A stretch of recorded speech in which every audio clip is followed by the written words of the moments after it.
তৃতীয় পর্বের আলোচনা শুরু করছি।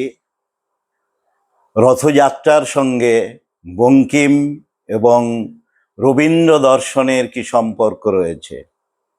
আমরা জানি শ্রী শ্রী চৈতন্যদেব পুরীতে শ্রীক্ষেত্র ধামে তিনি 24 বছরের কাছাকাছি তিনি ওখানে কাটিয়েছেন এবং প্রত্যেকবার জগন্নাথের যখন রথযাত্রা শুরু হতো তখন সেই দীর্ঘাঙ্গী গৌরবর্ণ গৌরাঙ্গদেব তার আগে আগে তিনি কীর্তন করে বেড়াতেন, তিনি কীর্তন করে যাচ্ছেন সেই আত্মভোলা হয়ে অনেক ভক্ত সমাগমে।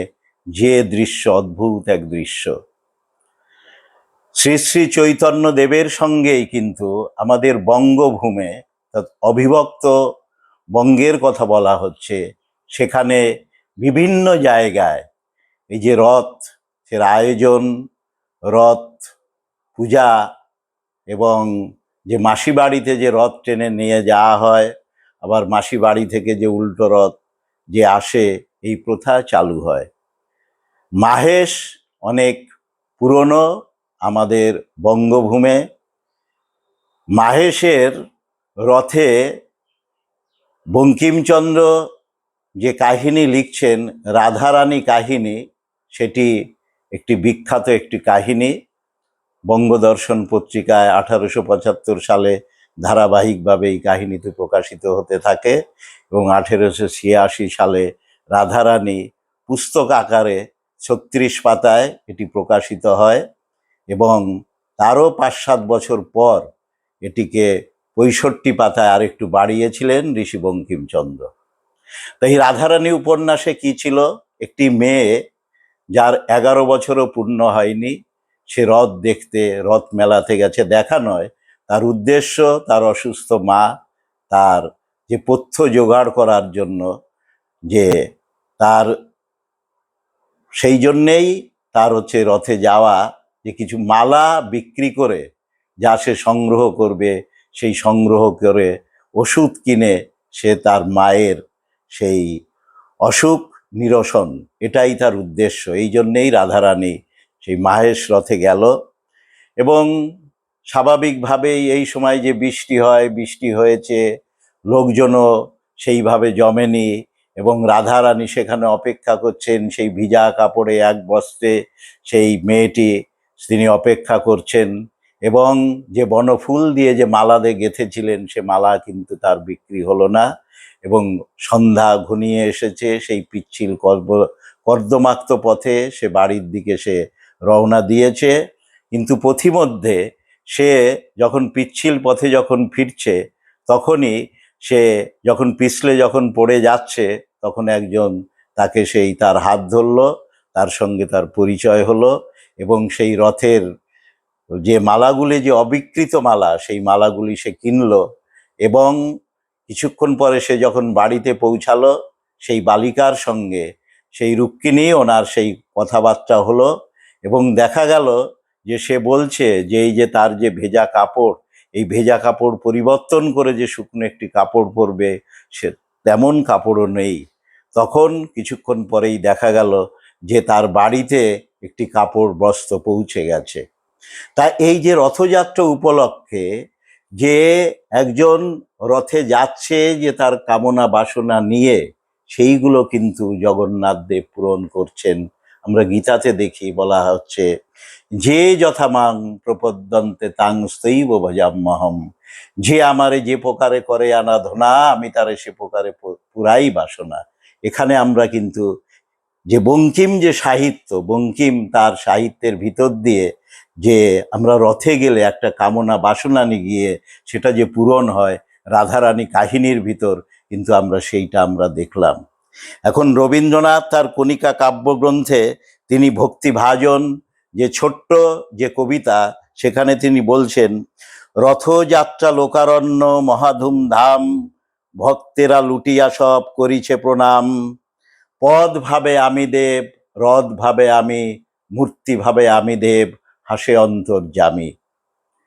তা ভক্তরা প্রণাম করছে, পথ সে ভাবছে আমি দেবতা, রথ ভাবছে আমি দেবতা, মূর্তি ভাবছে হচ্ছে আমি দেবতা, কিন্তু অন্তর্যামী যিনি, তিনি বলছেন যে এই যে ভাবনা ইহ বাহ্য, আলাদা আলাদা ভাবে কেউ কিন্তু নয়। অর্থাৎ রবীন্দ্রনাথ তিনি সার্বিক কথা বলছেন, এবং তার যে গানটি আছে, উড়িয়ে ধ্বজা অভ্রভেদী রথে, ওই যে তিনি, ওই যে বাহির পথে, অর্থাৎ তিনি মন্দির থেকে তিনি বাইরে এসেছেন, সমস্ত মানুষের ভিতর তিনি মিলেমিশে তিনি একাকার হয়ে গেছেন। তিনি তো অন্তর্যামী, তিনি তিনি তো সবার মনের কথা তিনি জানেন। তাহলে রবীন্দ্র ভাবনায় রবীন্দ্রনাথ বলছেন যে আলাদা আলাদা ভাবে নয়, বিচ্ছিন্ন ভাবে নয়, সার্বিকভাবে তাকে আমাদের উপলব্ধি করতে হবে। তিনি অন্তর্যামী। আমরা যদি বিখণ্ডিত ভাবে আমরা যদি কামনা বাসনা আমরা যদি কারো কাছে আমরা আমাদের আরতি যদি জানাই, তাহলে সে আরতি কিন্তু আমাদের আসল জায়গায় আমাদের পৌঁছায় না। তাহলে আমাদের কামনা বাসনার জন্য হচ্ছে টোটালিটি, হচ্ছে একটা সার্বিক দিক। এই সার্বিক দিকের কথা আমাদের ভাবতে হবে। আমরা যখনই আমরা ভাবি না কেন, এই সার্বিক দিকের কথাই কিন্তু আমাদের ভাবতে হবে। পুণ্যমদ পুণ্যমিদং পুণ্যাৎ পুণ্যমুদচ্যতে পুণ্যস্য পুণ্যমাদায় পুণ্যমেবাবশিষ্যতে। পুণ্য থেকে যদি আমরা কিছু নিই, তাহলে কিন্তু পুণ্যের কোনো ঘাটতি হয় না, সে সেই পরিপূর্ণই থাকে।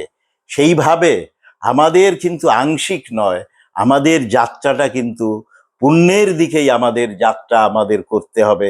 তাহলেই যে প্রতিদিন আমি হে জীবন স্বামী দাঁড়াবো তোমারই সম্মুখে, সেই যে আমাদের জীবনের যে কথা তিনি জানেন, যিনি অন্তর্যামী, তার সামনে যদি আমরা সেইভাবে যদি আমরা দাঁড়াতে পারি, শুধু তাহলে ওই পথ নয়, শুধু ওই যে রথ নয়, কিংবা সেই রথে যিনি বসে আছেন মূর্তি নয়, এরা কেউ নয়।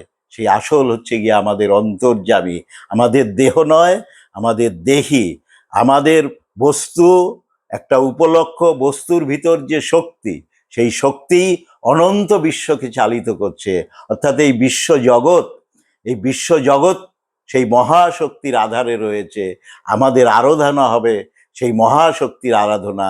তা বঙ্কিমচন্দ্র যেভাবে তার কথার ভিতর দিয়ে যে আমাদের কামনা বাসনা রথে গেলেই যে পরিপূর্ণ হবে, তার রাধারানী কাহিনীর ভিতর দিয়ে তুলে ধরছেন, রবীন্দ্রনাথও সেইভাবে তার যে কবিতার ভিতর দিয়ে তিনি একদম পুরো টোটালিটি পূর্ণতার কথাই তিনি বলছেন। সেই আমাদের যদি আত্মনিবেদন যদি করতে হয়, তাহলে পূর্ণতার কাছেই আমাদের আত্মনিবেদন করতে হবে।